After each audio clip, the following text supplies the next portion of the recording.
Alors, on est sur la commune de Cuys, sur le territoire de la commune de Cuys, et on peut voir derrière moi l'aqueduc de la Vanne, un tronçon de l'aqueduc de la Vanne, donc, qui traverse cette vallée juste derrière par les arcades de Cuys, donc une double rangée d'arcades. Donc l'aqueduc de la Vanne a été lancé sous Napoléon III via le baron Haussmann qui a missionné l'ingénieur Belgrand pour venir rechercher dans la région, à un peu plus de 100 km de Paris, des eaux de qualité et en quantité. On a fêté ses 150 ans l'année dernière au mois d'août, puisque la première goutte d'eau est arrivée en août 1874. 1867, 1874, 7 ans, et à peu près un arrêt de à peine une année pour la guerre de 70. Donc oui, en à peine 6 ans, 156 km d'ouvrage.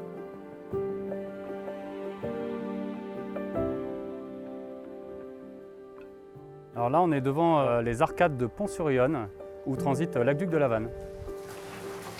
Donc actuellement, on est en arrêt d'eau. Donc on a mis en déversement les sources qui sont situées en amont pour une période de 3 mois, ce qui va nous permettre d'effectuer les inspections d'aqueduc et également les réparations sur les ouvrages. Donc pendant cette phase d'arrêt d'eau, l'alimentation va être compensée par d'autres aqueducs et également l'eau de la Seine et de la Marne. Nous profitons de l'arrêt d'eau pour effectuer des visites des ouvrages. Nous allons avec mon équipe dans l'aqueduc pour effectuer des relevés et également faire des réparations sur les perforations de racines et les dégradations ponctuelles. Tiens, là, tu as vu, tu as une racine perforante, là. Ah ouais. On va la faire, hein, Nico. Ouais, Nico. Là, on peut voir ici qu'on a une racine perforante qui a tendance à désagréger l'intégrité de l'aqueduc. Donc, ce qu'on fait quand c'est comme ça, c'est qu'on va aller gratter vraiment à la pénétration de la racine pour nous permettre de faire la réparation ensuite de tout ce qui a été abîmé à ce niveau-là. Donc là, Nicolas, il réalise un ciment qui a une conformité sanitaire qui nous permet d'effectuer des réparations pour l'alimentation en eau. C'est un ciment qui permet d'être en contact avec tout ce qui est alimentaire.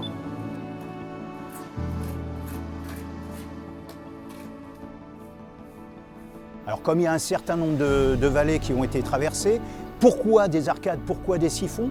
L'arcade, ce qui est le mieux puisqu'on gardait une pente continue, mais très cher à la construction. Beaucoup moins cher le siphon, puisque là, on arrête la construction en maçonnerie, on la reprend avant de retourner sous terre, et entre les deux, on ne pose que des conduites en fonte.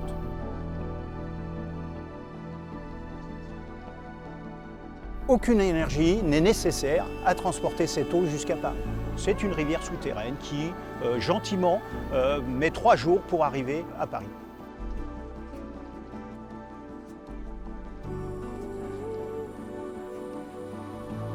Cet ouvrage, comme la ville est propriétaire d'une bande de terrain en moyenne de 10 mètres où est construit cet aqueduc, c'est une bande enherbée qui a un volet écologique, une trame verte, puisque nous pratiquons un entretien de gestion différenciée sur ces espaces naturels, de façon à privilégier la faune, la flore. Nous ne pratiquons un entretien qu'avec des fauges tardives, une fois que les nidifications et tout le cycle de la vie animale et floristique et faunistique est fait. Il y a un peu un effet waouh.